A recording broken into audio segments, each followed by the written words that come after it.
Welcome to SoGoodReviews.com and SleazyKVideo.com. We are taking a look at Kung Fu Wonder Child. Essentially, it's review proof if you're sold on the energy of these movies, that is, as it has appeal for kids, for action fans, for fans of special effects and wire work, and all that is out in full effect. So the appearance of energy balls, the frenzied nature to it all, that is all audience pleasing. It has an audience pleasing nature, and that makes you entirely forgive a long stretch of comedy in the middle. Establishing a family friendly tone via a cheery theme song, a hopping vampire falling face first into a big pile of poo.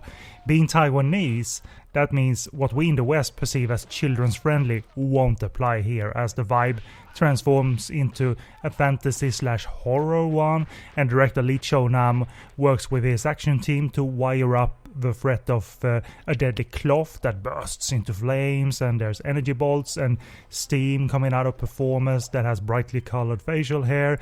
It's very fun and accomplished, but director Lee is pulling out all the stops way too early, it seems. But arguably, while still sticking to the fantasy setting and not just grounded kung fu shenanigans, director Lee lets the low and childish take over way too much, as our lead, Hsiao-Lu, befriends the silly monks, reveals that she's picked up magic, and they start to prank their surroundings.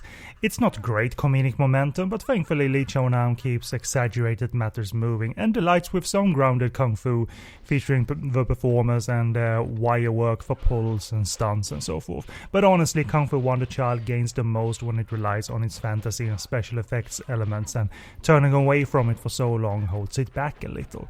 When we get back to it, the ending frenzy is good enough, even if it's not up to the level of a movie like The Child of Peach.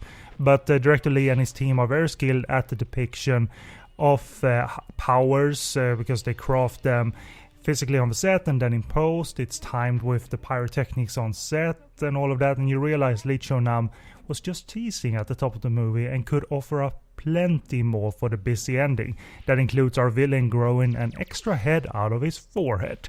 The comedic middle isn't unforgivable, but we certainly forget about it as they put the pyro, wire and animation crew to work for the finale.